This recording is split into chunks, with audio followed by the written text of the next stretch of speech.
வணக்கம், welcome back to world of medicine. நான் உங்கள் Jaba. Smoking causes cancer. Smoking is injurious to health. புகைப்பிடித்தல் உடல் நலத்திற்கு தீங்கு விளைவிக்கும், புகைப்பிடித்தல் உயிரை கொல்லும். இந்த மாதிரி பல எச்சரிக்கைகளை நம்ம கேட்டதுக்கு அப்புறமும் கூட ஸ்டைலுக்காக, மற்றவங்களை இம்ப்ரெஸ் பண்ணுறதுக்காக, ஸ்ட்ரெஸ் ரிலீஃப்காக நீங்கள் மட்டும்தான் தம் அடிப்பீங்களா, நாங்களும் அடிப்போம், இந்த மாதிரி பல காரணங்களை வச்சு ஆண்கள், பெண்கள், இளைஞர்கள்னு இன்னைக்கு புகைப்பிடிக்கிறவங்களோட எண்ணிக்கை ரொம்பவே அதிகமாகிக்கிட்டு இருக்கு. சரி, இந்த புகை நம்ம உடல்ல எந்த மாதிரியான விளைவுகளை ஏற்படுத்தும் அப்படிங்கறத இந்த காணொலியில பார்க்கலாம். வாங்க இப்ப நம்ம வீடியோக்குள்ள போகலாம்.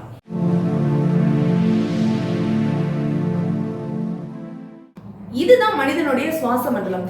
இது மூக்குல இருக்கிற 2 நாசி துவாரங்கள்ல ஆரம்பிச்சு தொண்டை வழியா வாய்ஸ் பாக்ஸ், அதாவது லாரிங்ஸ்னு சொல்லப்படுகிற குரல் வலை வழியா போய் ட்ரக்கியான்னு சொல்லப்படுகிற காற்று குழாயை வந்தடையுது. இந்த காற்று குழாய் 2ஆ பிரிஞ்சு வலது மற்றும் இடது நுரையீரலுக்குள்ள நுழைஞ்சு மேலும் பல சிறிய கிளைகளா பிரியுது.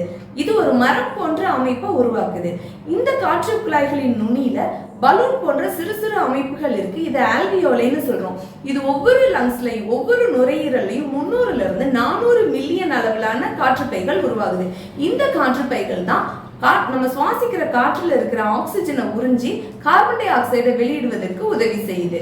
இப்படிதான் நம்ம சுவாச மண்டலம் செயல்படுது. இதுல புகைப்பிடிக்கிறவங்க எப்படி பாதிக்கப்படுறாங்கன்னு கேட்டீங்கன்னா, ஒரு சிகரெட் புகையில கிட்டத்தட்ட 700க்கு அதிகமான வேதிப்பொருட்கள் கலந்துருக்கு. இதுல 70க்கு அதிகமான வேதிப்பொருட்கள் கேன்சரை உருவாக்குற நச்சுத்தன்மை கொண்ட வேதிப்பொருட்களா இருக்குது. இந்த நச்சு பொருட்கள் நுரையீரல்ல இருக்கிற காற்று குழாய்களுக்கு தீங்கு விளைவிக்குது. இதனால இந்த காற்று குழாய்கள்ல எரிச்சல் ஏற்பட்டு அது சுருங்குவதற்கும் விரிவதற்கும் காரணமா அமையுது. இதனால நுரையீரலோட செயல்பாட்டு திறன் குறைவடைந்து மூச்சு திணறலுக்கு வழிவகுக்குது. புகைப்பிடித்தல் நுரையீரல்ல கடுமையான சளி உருவாவதற்கு காரணமாகுது. இந்த சளி காற்றுப்பைகள்ல அதிகமான பாதிப்பை ஏற்படுத்துது. இதனால சிஓபிடின்னு சொல்லப்படுகிற நாள்பட்ட நுரையீரல் தடுப்பு நோய் உருவாவதற்கு காரணமாகுது. இது மட்டும் இல்லாம எம்பைசிமா, மூச்சுக்குழாய் அலர்ஜி, நிமோனியா, ஆஸ்மா போன்ற பல பிரச்சனைகளும் இந்த புகைப்பிடிக்கிறதுனால ஏற்படுது. அது மட்டும் இல்லாம சின்ன பலூன் போன்ற அமைப்புகளான காற்று பைகளுக்குள்ள போகிற சிகரெட் நச்சானது காற்று பையில நிரந்தரமான சேதத்தை ஏற்படுத்தி நுரையீரல் திசுக்களை பாதிப்படைய செய்யுது. இதனால நுரையீரல் திசுக்கள் சேதமடைஞ்சு நார் மாதிரி ஆகி நுரையீரல் முழுமையா விரிவடைவதற்கு கடினமான ஒரு சூழ்நிலையை உருவாக்குது. நுரையீரல் சரியா செயல்படாத போது இதய நோய், பக்கவாதம் போன்ற பெரிய பிரச்சனைகள் உருவாகுவதற்கு இந்த புகைப்பிடித்தல் காரணமா அமையுது.